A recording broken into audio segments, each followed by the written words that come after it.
Good morning. Welcome back to Godly Play and Knowing Jesus in a New Way.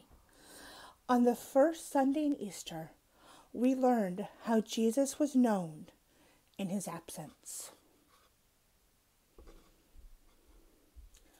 On the second Sunday in Easter, we learned how Jesus was known in the breaking of the bread.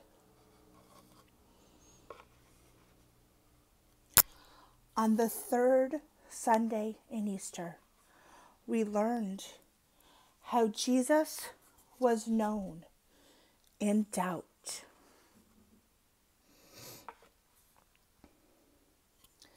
And on the fourth Sunday in the season of Easter, we will remember how the disciples went north to Galilee as Jesus told them.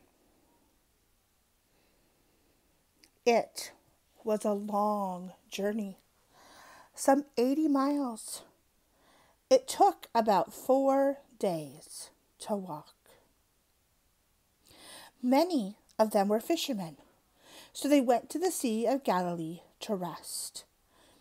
This was a place they knew as boys. They had fished there with their fathers. Suddenly, Peter stood up and said, "I'm going fishing." And the rest went with him to prepare the boat. Soon they pushed out into the lake, and the sail filled with wind. They fished all night, but they caught nothing.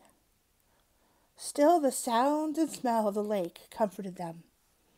They were home. In the morning, the sky turned pink and then blue. They could make out the shore, and they could see the smoke and the red glow from the charcoal building. "Have you caught anything?" All they could say was no. "Throw your nets in on the other side." What could they lose? They pulled in the empty nets and threw them out on the other side. They could feel the fish moving as they held the ropes. John was not paying attention to the fish. He leaned forward and watched the man moving on the shore. He said to Peter, "It is the Lord." Peter stood up and he jumped. He swam.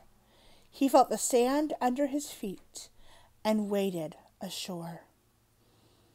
The others turned the boat towards land. The nets were so full they could not pull them in, so they dragged them behind the boat.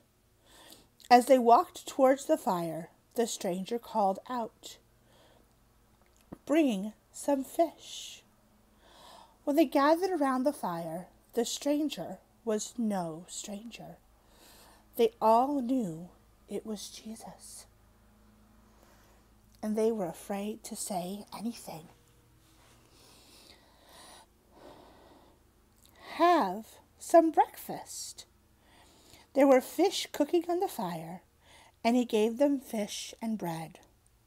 They talked as they ate. The fish and the bread also tasted of home. Then Jesus asked Peter, "Do you love me?" "Yes, of course."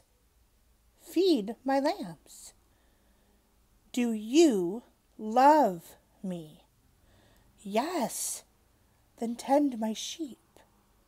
"Do you love me?" "You already know I do." "Then feed my sheep."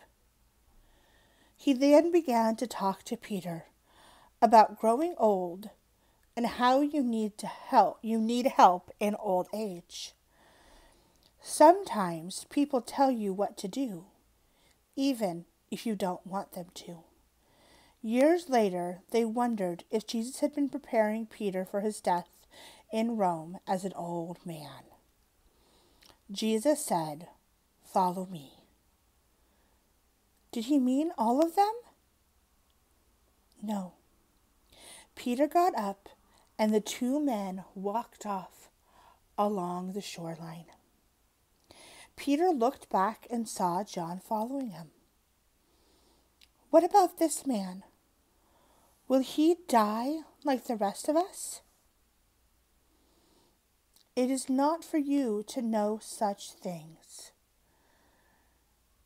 Peter fell silent, and Jesus was gone. Now I wonder what part of the story you liked best. What part of the story is about you? Or are you in? What part of the story do you think is most important? And is there any of the story we can leave out and still have all the story we need? Have a wonderful week.